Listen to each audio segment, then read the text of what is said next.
Good evening, everyone, and welcome to the February edition of Earth Speaks at First Unitarian Congregation of Ottawa. Earth Speaks is focusing on climate change, which, as you know, touches on everything, and it's certainly something that we're all concerned about right now because it's here right now. Tonight's program will be similar to other programs that we have. There'll be an introduction to the speaker. The speaker will do the presentation. There'll be a Q&A session at the end of the presentation. So if you have questions, please address them to me and put them in chat. And then I will forward them to our speaker in the formal session of the presentation. After an hour, we'll stop recording and we'll go to an informal session where you can directly ask questions either in chat or if we see a hand raised, we can do it that way. So without further ado, thank you for being here, and I'll pass it over to Clea Derwent, who is our host. Good evening.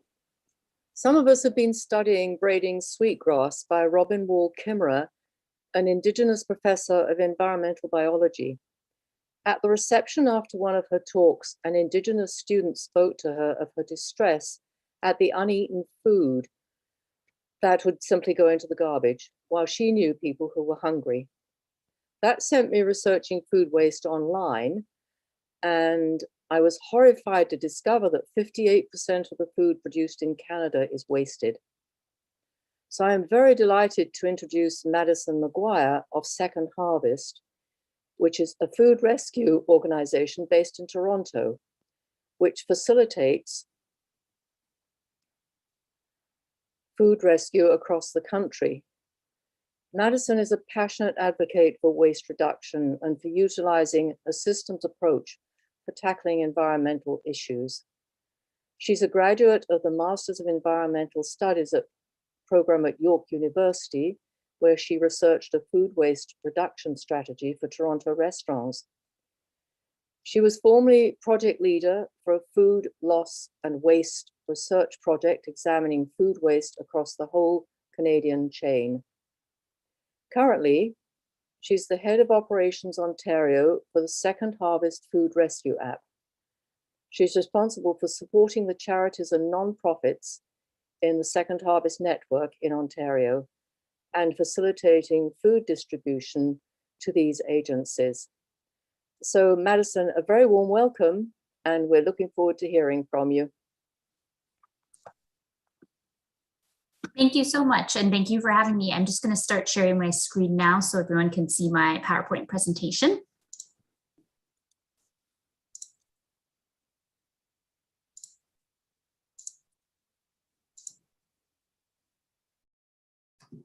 Okay, so again, thank you so much for having me. I'm really happy to be here and to talk to you all about what we do at Second Harvest and the topic of food waste and a few kind of calls to action that we have around that topic. So in that lovely introduction, again, my name is Madison and I work at Second Harvest and I'm the head of Operations Ontario there, and I'll go into a little bit about the different programs that we have as an organization.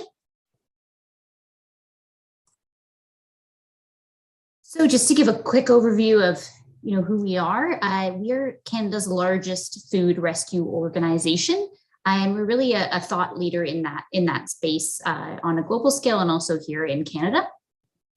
And what we do is we work to rescue surplus food across the supply chain to first ensure it doesn't end up in landfill, but also to make sure that it goes to somebody that can use it. And we've actually been around since 1985, starting in Toronto. And since then, we've rescued more than 155 million pounds of food. And we've since expanded to become a national charity and work on that scale. So I'll go into that a bit as well. This is just to give a bit of a recap and kind of sense of scope that we're in. This is our last fiscal year's numbers. So we operate a fiscal year from September to August. So this was September 2020 until August 2021. And we were able to rescue 22.3 million pounds of food. And we supported over 4,000 charities and nonprofits across the country. And we are now operating in every province and territory through our Second Harvest Food Rescue app. And we also calculate the environmental impact that this food waste is preventing, and that's 75 million pounds of greenhouse gases averted last year.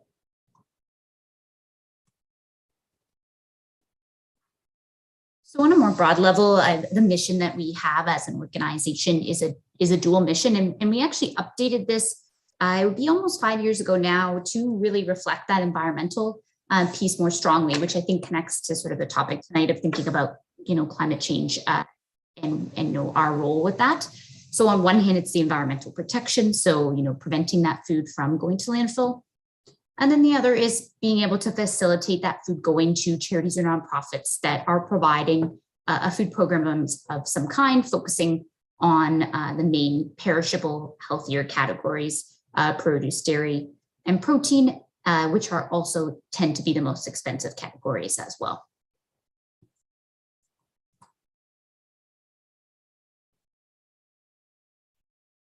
And we offer several programs at our organization, and one of them is a training and education program. So we're obviously doing the operations piece, focusing on reducing food waste and getting that food to people who can use it. But we also have a real lens around training and education. And this is training and education for the businesses that are participating in our surplus food rescue program, as well as for our charities and nonprofits that are accessing our services in order to ensure they're following food safety and other things that they need to. And then also a focus on the public and how can we offer training and education and resources around food waste as a broader topic, and also what we can do for all of us. So we have an online e-learning set of modules that are available to our charities and nonprofits around topics such as a 10-minute food safety refresher, best before date training, as well as we offer several that are open to the public. I just have one up here that we did last year as an example of some of the type of training and education that we're doing. And finally, we are in the research space as well.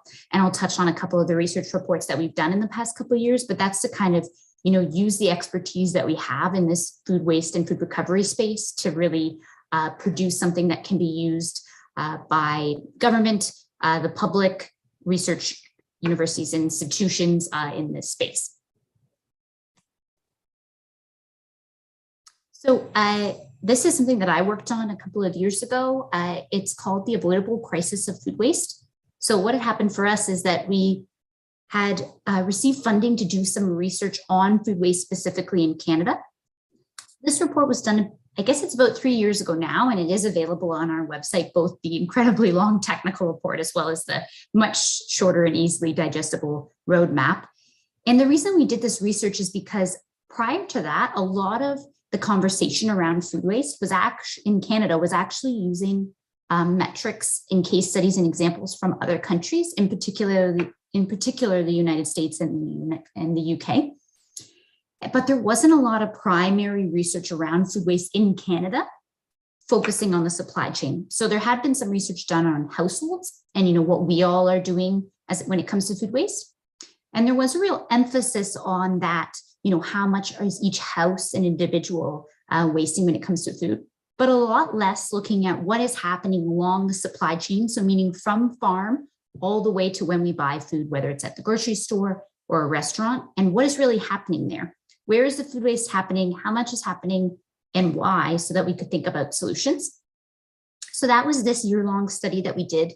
And in that we used a lot of our connections with food businesses and institutions in government to kind of put together this report that really looks at farm all the way till restaurant and grocery store, how much food is being wasted and why. So this is where the number that was actually quoted in the introduction, 58% of food is produced, lost or wasted, actually comes from is this report. So that's an incredibly high number. But the number that we as an organization were most interested in is actually that the 32% of this is avoidable waste. So the way we break that down is, 58% is total waste. Excuse me. Some of that would include things that might not be able to be donated as surplus food.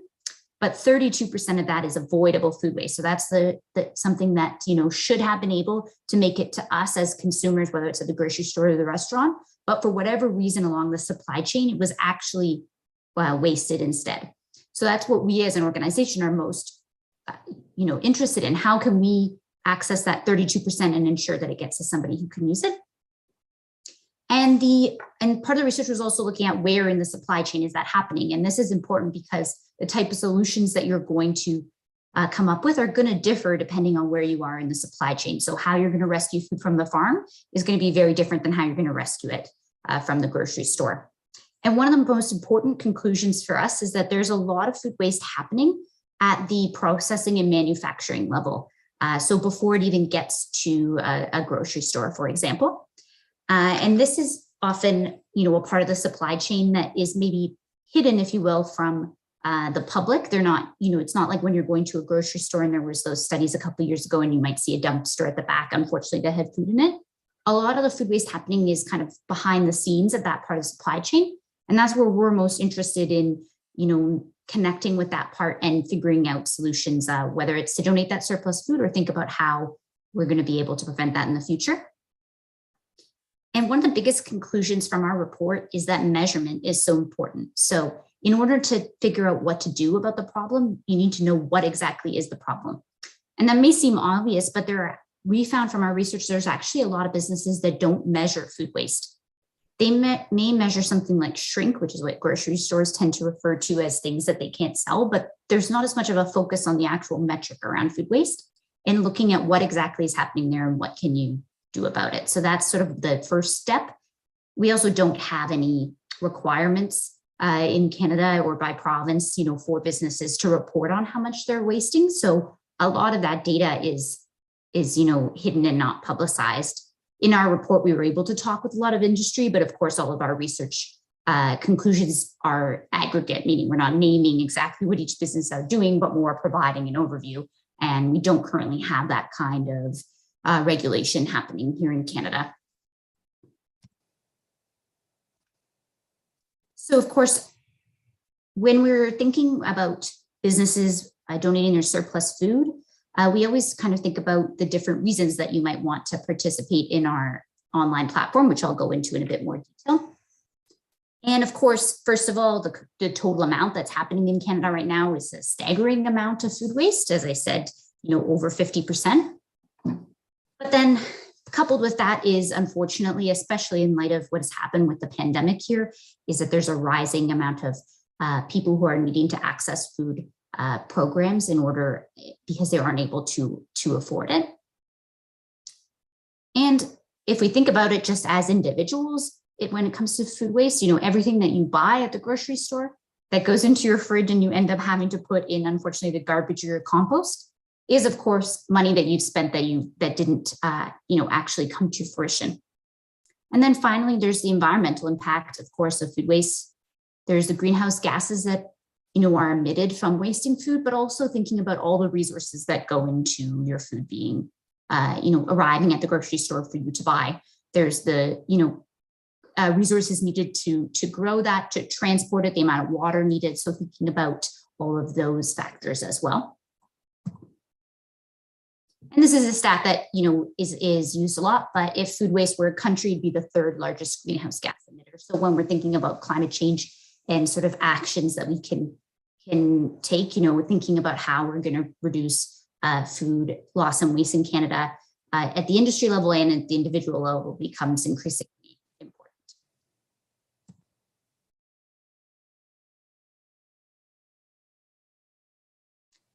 And these are just a few stats that I put up here that are about, where the hunger crisis is in Canada. And we did a bit of research at the beginning of the pandemic, and we added a little bit of an extra note into it called the Invisible Food Network, which was just to look at where are Canadians accessing food in Canada.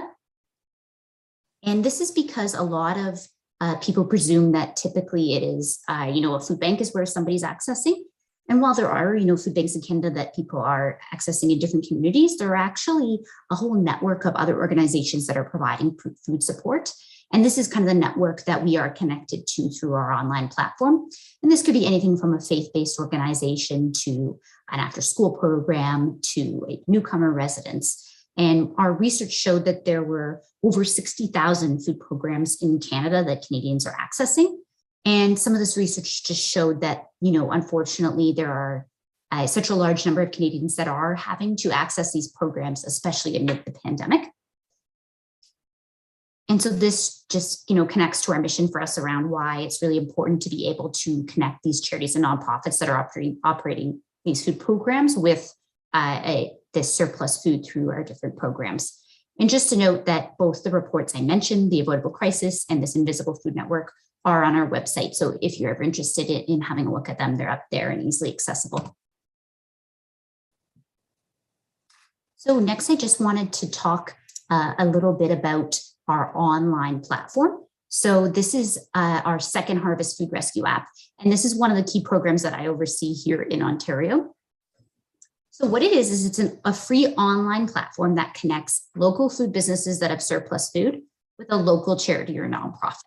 So if we take Ottawa as an example, if there's food businesses that are interested, they go online to sign up and they're able to be connected with charities and nonprofits. So I'm just going to go through a few slides that just show you a little bit about how that platform works. Prior to the pandemic, we were active in Ontario and British Columbia with this platform.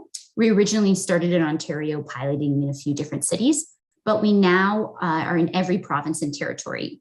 When the pandemic hit, we'd originally planned to keep going national over a couple of years, and we condensed that into a couple of months because of sort of what had happened with the pandemic. There was both at the beginning when everything shut down, there was a ton of businesses that had surplus food, especially if you think about restaurants and hotels and institutions having to close. It's not just those businesses, it's also all the distributors and companies that sell their product to those that part of the supply chain that suddenly had nowhere for that food to go. And then at the same time, although some charities and nonprofits have had to close during the pandemic or kind of, change the way their operations are going, there's also been a ton of organizations that have started up or had to take on, unfortunately, more clients in their area because of other ones closing. So there was both groups that really needed surplus food and then a bunch of groups that had that surplus food. And so that was where we responded by making our plan to go national quite a bit quicker with this online platform. So how it works is that any business that's interested in joining would go to our website and they would sign up, and the same for any charity or nonprofit. They can access it on the web or through our mobile app. So you come to this page, and if you're a business, you click donate food. And if you are a charity or nonprofit, you'd click rescue food. It's a quick sign up for the business, just a bit of information about who they are, their address, and other key details like that. And then as soon as the business has signed up, they'll be taken to their homepage. So here's where they're able to click, the donate food button if they have food to donate, as well as the homepage is where they see their total metrics that they've donated so far. So as businesses donate food, when the charity or nonprofit claims that and goes and picks it up, then after they've confirmed that they received it, the homepage will start to track metrics on the back end. So we calculate the number of meals provided. So it's an equivalent 1 pound food equals 1 meal, the equivalent value of donating that. And then there is a greenhouse gas calculator built into the app. So, and it's based on categories. So that means like if you were to donate meat, for example, or produce, which have a higher greenhouse gas effect, it would, calculate a higher number than if you donated canned goods, for example. So this is one of the key appeals for businesses as to why they may want to participate in the app. They know that they're going to get connected to a local charity or nonprofit, and so the food's going to a program in their area. They could save money depending on how their waste hauling and different things are structured. They can do employee engagement, so they can engage their staff that they're doing something about food waste and connecting to the community. And then finally, their environmental impact. So they can measure, and maybe they have corporate social responsibility goals that they want to achieve, and they can track that through here. So they can come in at any time and look at those metrics on the homepage, or they can even go up in the left-hand side and click reporting and pull a report for themselves. So if you're a food business and you would like to donate, you're going to decide if you're going to have a single donation that you want to post or a recurring donation. So a single donation means one time you have food. So let's say, for example, Friday, you know you're going to have a certain amount of produce and it's going to be available between 12 and 4. You would be able to put all that information in and post a single donation. If you know that you're going to have something every week, you can actually set up a recurring donation, which means one charity or nonprofit is going to come each week and it'll be the same group, and you can kind of, create that pattern and relationship. The recurring donation model is particularly popular with grocery stores and bakeries who know they may have kind of smaller amounts on a more regular basis. Once you click donate food, you pick the type and then you start to enter in. We have a whole list of categories available. So businesses can donate pretty much any category of food. We obviously have a food donation guide, which helps them, determine what exactly they can and can't donate. But they have any type of category available to them, including perishables. So, things like produce and dairy, and then non-perishable like, legumes, for example. So they would enter in the approximate weight of that donation, and they can donate multiple categories at the same time. Then they're going to be required to indicate if it's perishable or not and what temperature the food needs to be stored in.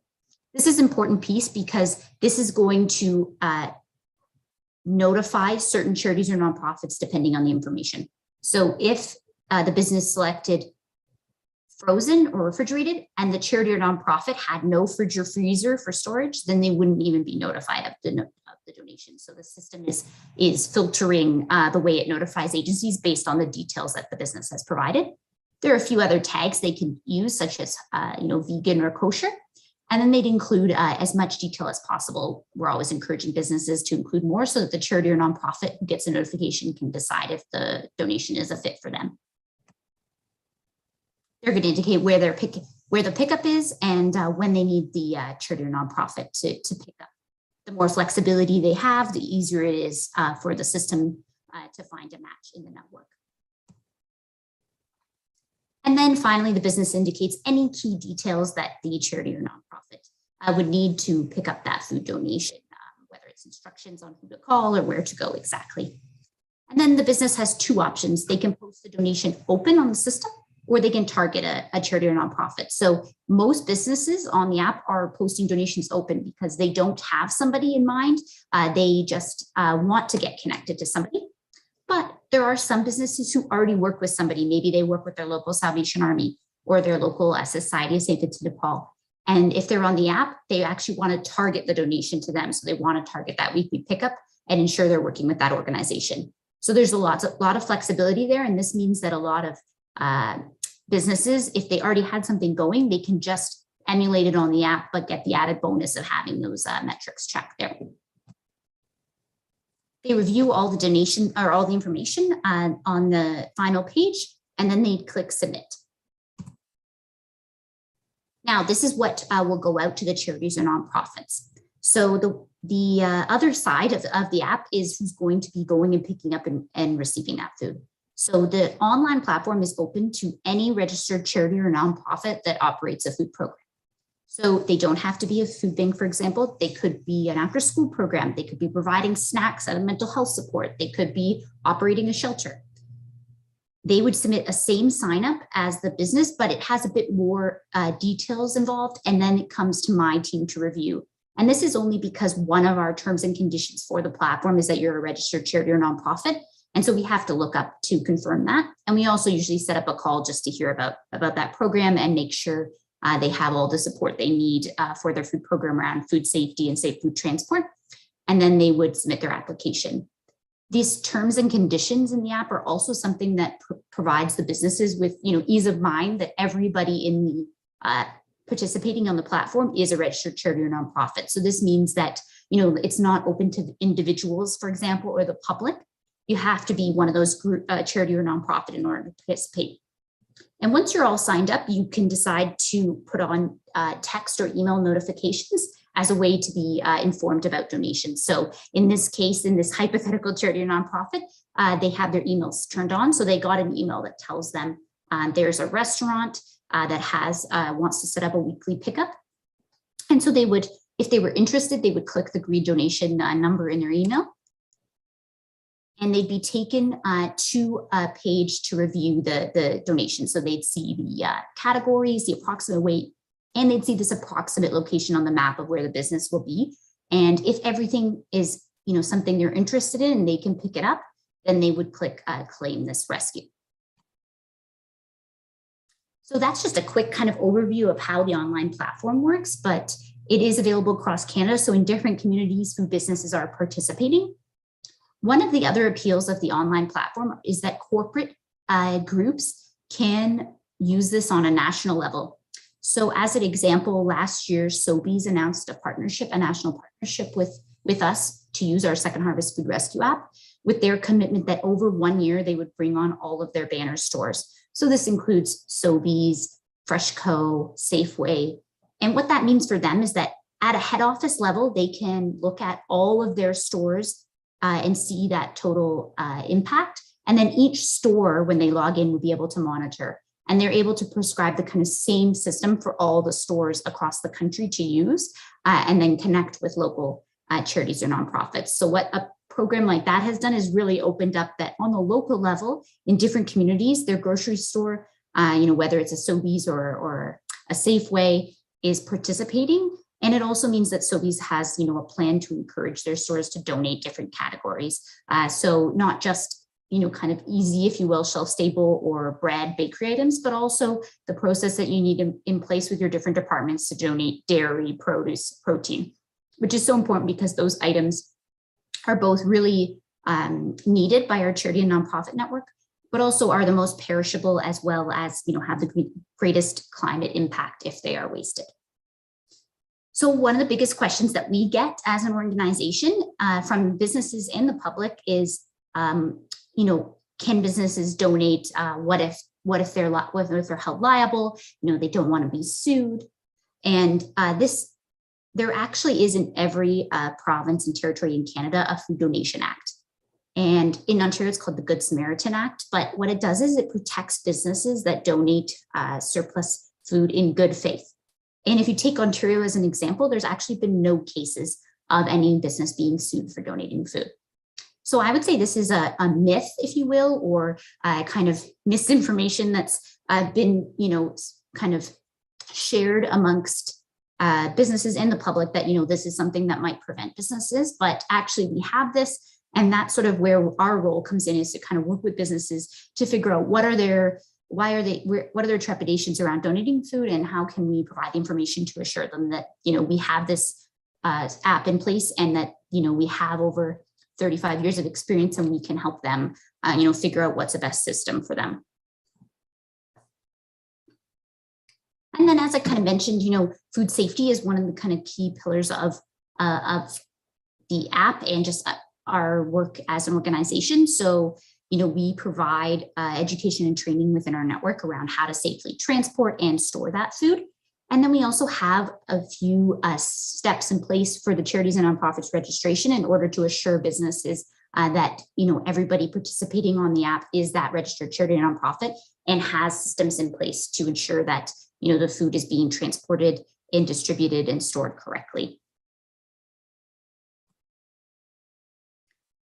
And then just to give a bit of a sense of, how the app is currently working in Ontario, I just pulled a few numbers that, kind of focus on Ontario and Ottawa.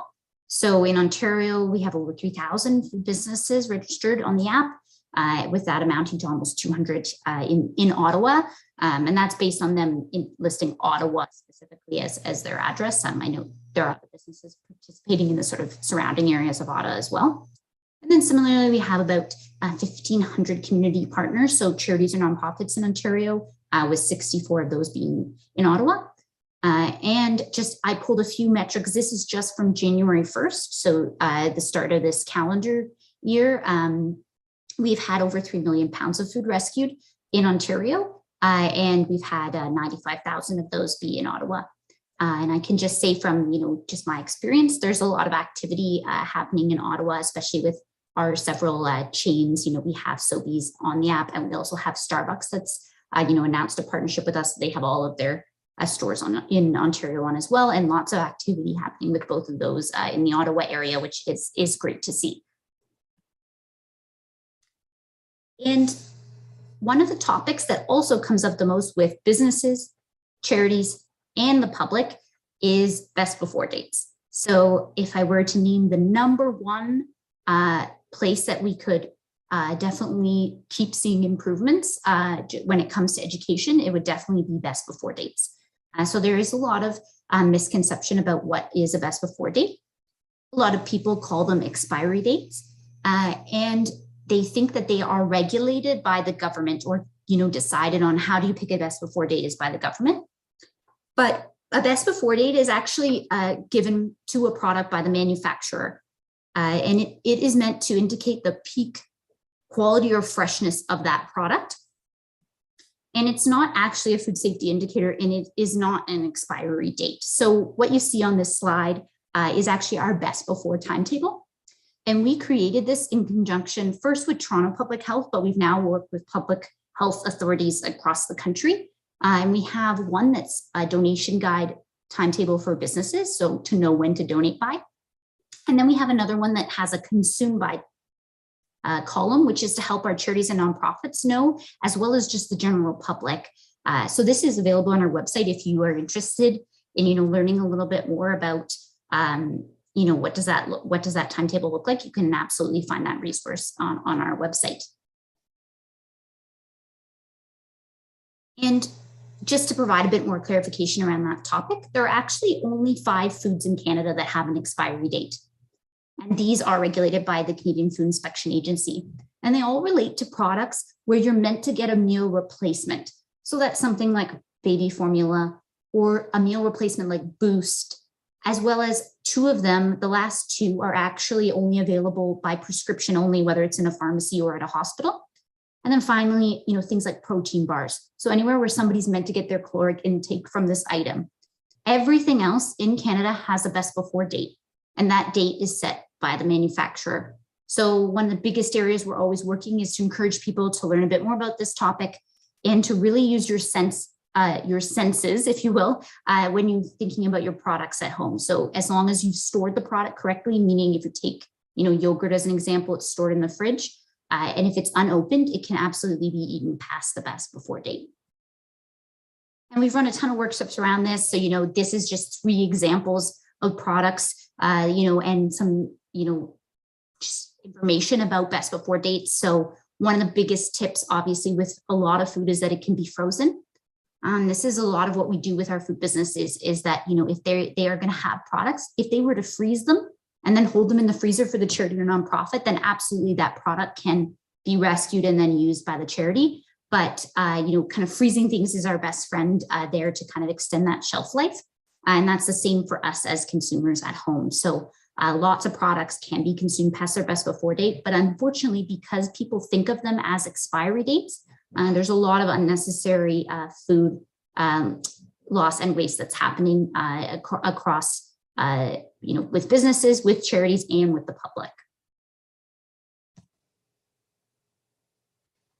And, one of the key pieces is, what can we do as the public to think about this topic? So, firstly, I always encourage people, we do a newsletter, e-newsletter, and I encourage you, if you're interested in this topic, to sign up. We provide a lot of information about, what we're doing as an organization, but also, all the different workshops that we're running or research that we're doing around the topic.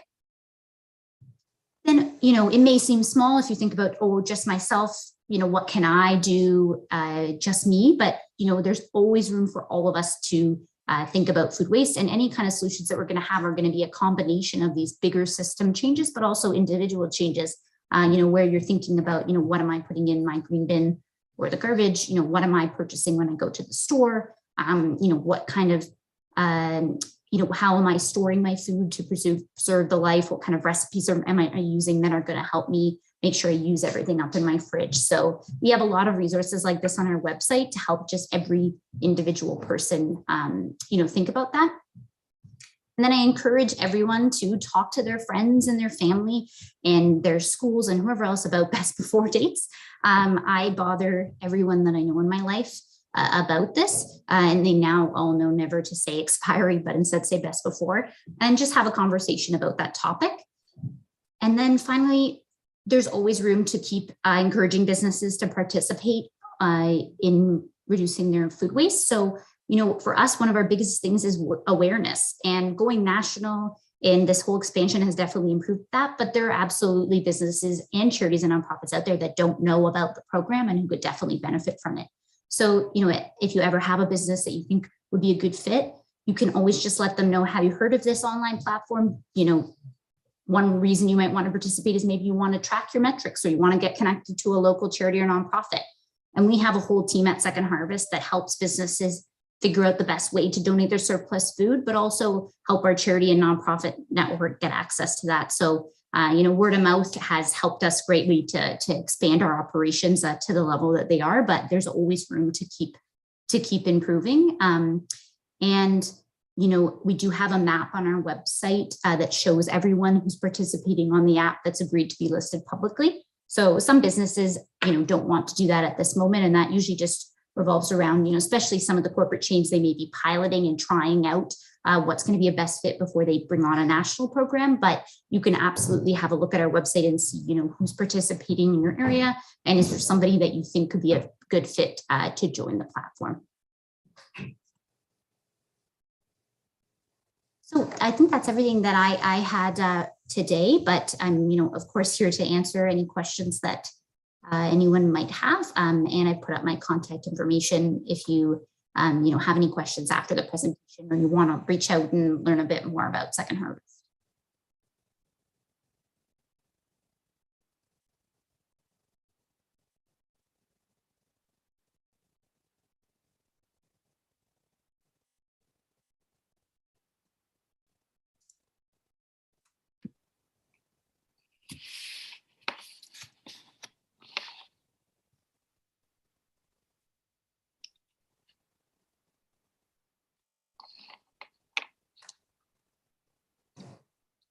Okay, we have a few questions, and they're going to start flying into the chat, and I'm going to try to read questions and listen at the same time.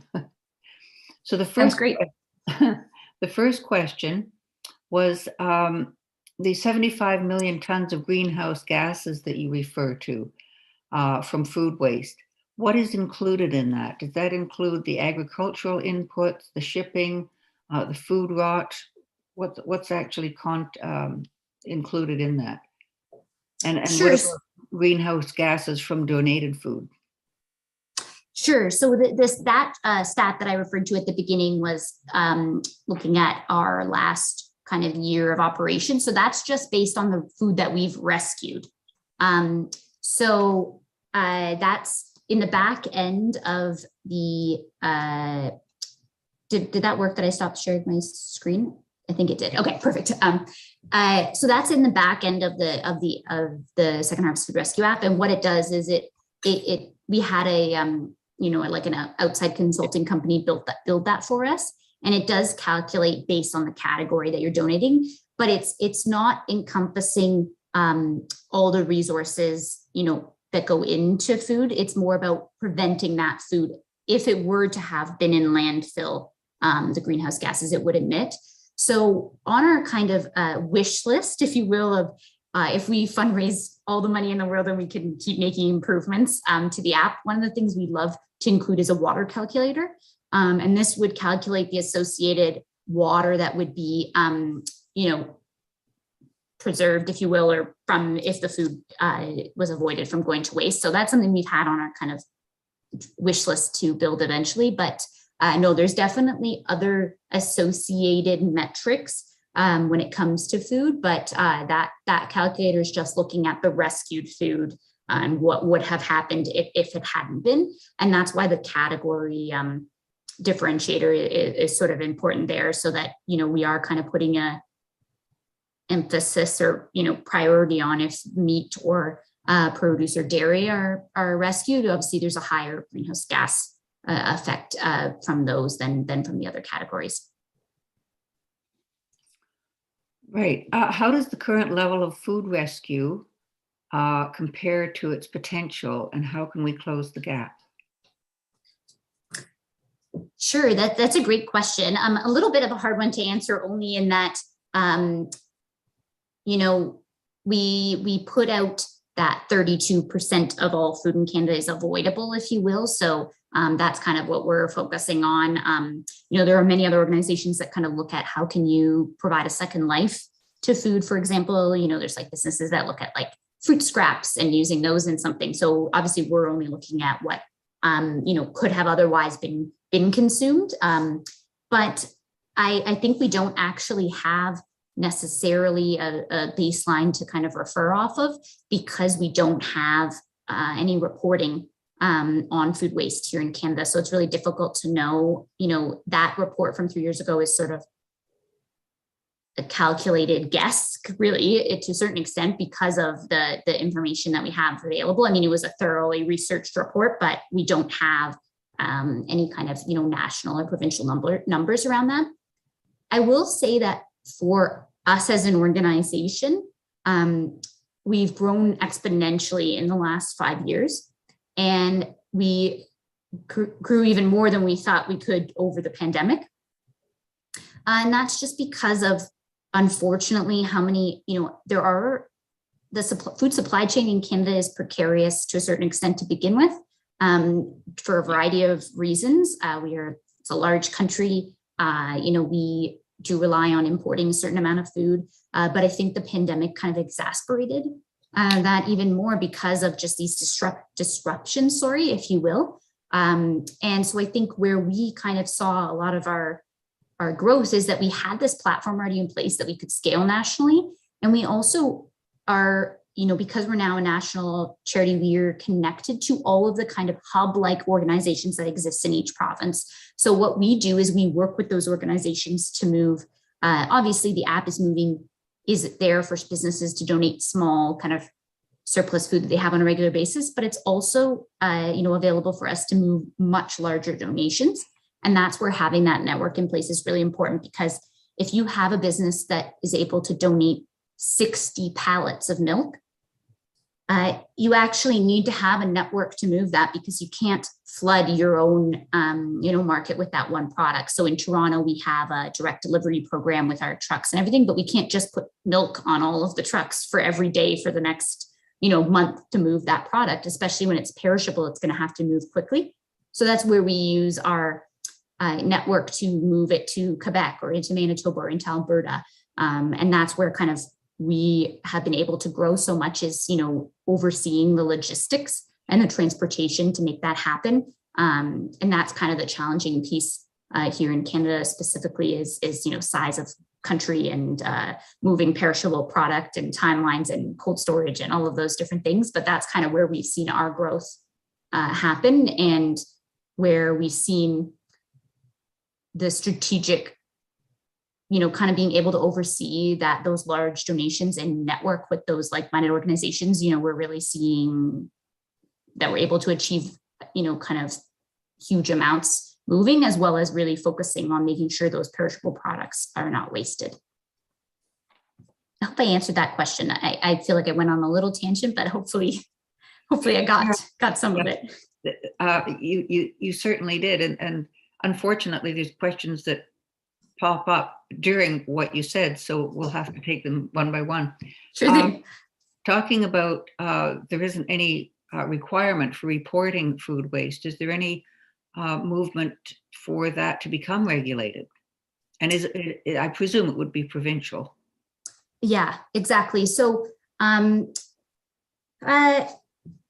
definitely been some of the advocacy, you know, that we've been doing. And I haven't seen too much on that topic in particular. I will say that because of, you know, the sort of emphasis now on big businesses having some sort of, you know, corporate social responsibility goal or what have you, there have been some big corporate chains that have sort of made, you know, pretty big statements that way. And I did mention briefly in the presentation our partnership with Sobeys. And that was because they've, you know, set these goals in the next sort of 5 years around different environmental topics, but food waste in particular. So while we haven't seen maybe that come from government yet, we have thankfully seen a few, that's kind of been the trend we're kind of pushing towards, is, needing to have those goals and also those metrics, which is where, the app comes into play for them. And that's where, it is difficult here in particular as a country with our provincial system compared to other places. So I know a lot of people look at France as an example. They had, legislation to ban, disposing of food into landfill. And, it just, I think it takes a little bit of a different kind of approach here in Canada because of our provincial system, for one, but two, also because we don't have organic waste collection happening everywhere. And I think that's often a surprise to people that, it doesn't exist everywhere, but also businesses are not required to do organics collection everywhere. And a lot of the big waste haulers that work with some of the bigger companies, they either don't offer it or don't promote it, or it's at an added cost. So we do have some different challenges here. I don't think that means we aren't going to, make progress by any means, but it just means that, it wouldn't really be possible for us to ban that tomorrow and it really functionally be able to work.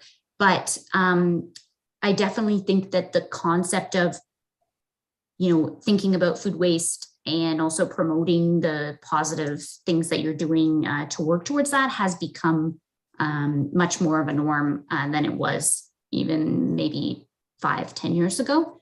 And I think there's just a lot more pressure for businesses to speak to that from the public and also even from their own employees, where, they work within a grocery store, for example, and they really want to see, they don't want to be throwing food out. They want to see something happening there. So I think that's definitely been happening more and more too. One of the ways that we transport goods, including food, is with barcodes. Do you use barcodes once you're rescuing food? No. So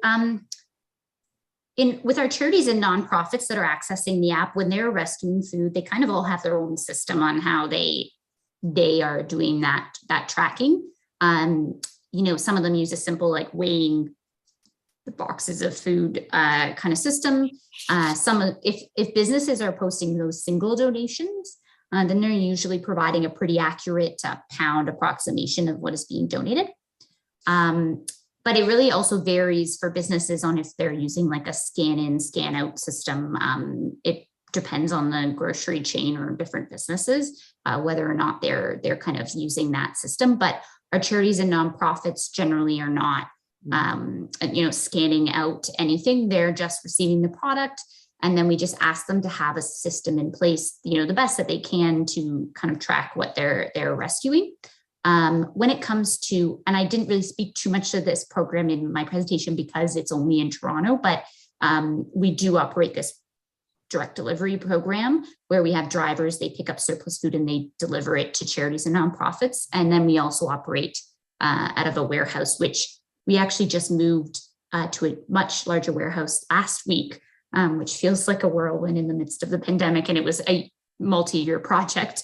But we really want to be in that space so that we can actually take in more donations and then move them out to different hubs because storage is always such a key. But in that program, our drivers use an online program called Flowfinity, which is a data tracking software where on their phones, as soon as they pick up from any place, they input what they receive, and then it goes up into a cloud-like system, and then we're able to track that way. And I think depending on your size as a charity nonprofit, some of them would have similar systems, and then when they're much smaller, it's much more like a scale with a box on a scale and a paper and a pen, pen or something to track, and then they input it into the app. But that's sort of for us why the app is available as a mobile app, as well as computer, as well as phone browser, is to try to be as accessible as possible, because the charity and nonprofit network is very varied in what kind of tools you have access to and what kind of system you're using.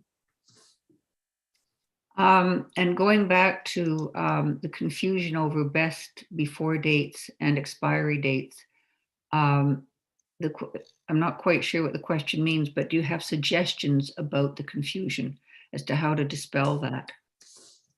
Sure. Yeah. I mean, unfortunately, I don't know if anyone here remembers, there used to be kind of like a public health slogan that was like, when in doubt, throw it out. Mm-hmm. I think that really did actually a lot of damage because we're actually arguing the complete opposite.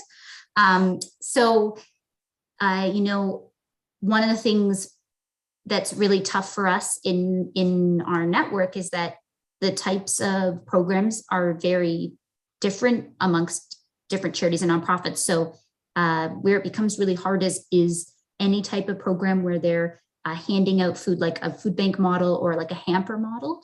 A lot of just the general public thinks when they see that date on the yogurt that it means expiry, and therefore they don't want to take it, which, based on what we've learned, it's not a wild thing to be thinking that. That's kind of what we've been taught to think. But thankfully, programs who operate a meal program, they are much able to take all that product and make it into something, and it's delicious and safe and able to eat, and then people, are eating that. So I think for what, we can do, it really is a conversation. It feels like a marathon of one that we've been participating in, but definitely, seeing more and more progress there. We have told, and this it kind of applies to all levels of government, but there's definitely room for the federal government to, have an education campaign on this topic to kind of clear up, that businesses are not, that the government's not setting those dates, that it's actually businesses. There has been some movement in other countries to change the way the date appears on the product. So there's a lot of research in the UK around like changing the date to say, instead of like best before, it's like they put on like a date that says like date, like almost like date, it was dated. And then, and then or even embedding some of the dates because they don't actually apply really to anything that we're, all consuming. So haven't seen as much movement here around that, but something we've kind of been following to see the results of. And I would just say, think about that the next time that you're at the grocery store. We all have a tendency to want to grab the product that has the latest date, but just, thinking about what does that date mean, and just more meal planning around when you're going to use items rather than focusing on that. And then when you're at home, that taste smell test is the best, and always just storing your products, which seems like a, maybe an obvious thing, but really, the way we put products in the fridge and the way we put them in our cupboards does impact, how long they'll stay fresh. So some of those tips and tricks, we put those on our website. We try to do some workshops so we can kind of, think about that. And then, as I said, I just annoy my friends and family and anyone who will listen about this, and hope that slowly but surely we'll get there on this topic. You need a slogan. I mean, instead of if when in doubt, throw it out, you need something that's just as catchy. Very true. We haven't come up with that. We usually, we're always talking about this kind of use your senses, but it's definitely not as catchy as the old one. So we'll need to do a little like jingle contest or something to figure it out. Competition.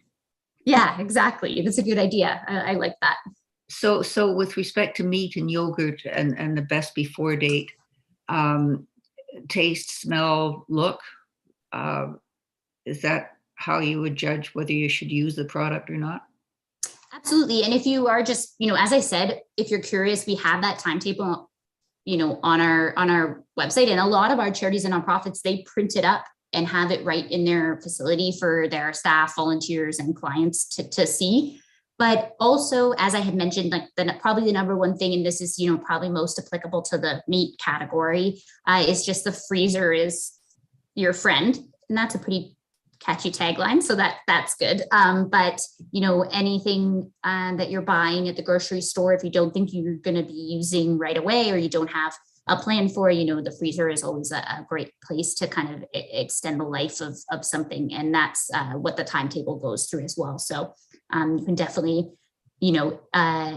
if you want to, print out or have a copy for you as well. But absolutely, yeah, we just always say the smell and taste test is the best way to determine if you're able to consume those items. I never use green yogurt. Is there quite a difference between rural and urban use and donations? Yeah, absolutely. So, a lot of people ask me if, there are a lot of donations sitting on the app that don't get claimed or, things like that. And there isn't actually. And obviously, if you think about somewhere like Ottawa, there would be donations happening every day and a lot of activity and, in close proximity to each other. The business might be, you could even walk or bike and do the rescue depending on the time of year. But of course, in the more rural areas, the distances might be a little further, but we typically just work with businesses to think about, we tell them what's kind of the most successful depending on where they are. So overall, we always tell businesses the more notice you can give, the better for the notifications to go out and for somebody to decide. But in more rural areas, we typically tend to have, a lot more of the weekly pickup setups. So, with a lot of the chains, like let's say if there was a Sobeys or one of their chains in a smaller area, they usually already know each other, the grocery store and the charity.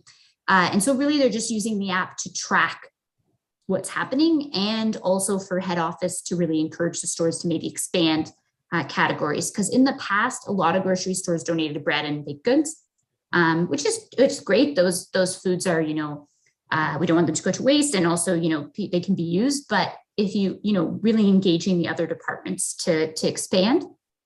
But what they do is they set up that every Monday, and the charity nonprofit claims it, and then all they have to do is log in once a week and log in confirm that they picked up what they picked up. So we typically see that happen a lot more in the rural areas, because it's just kind of like for the business, it's like a set it, forget it system. And then the pickups just keep happening.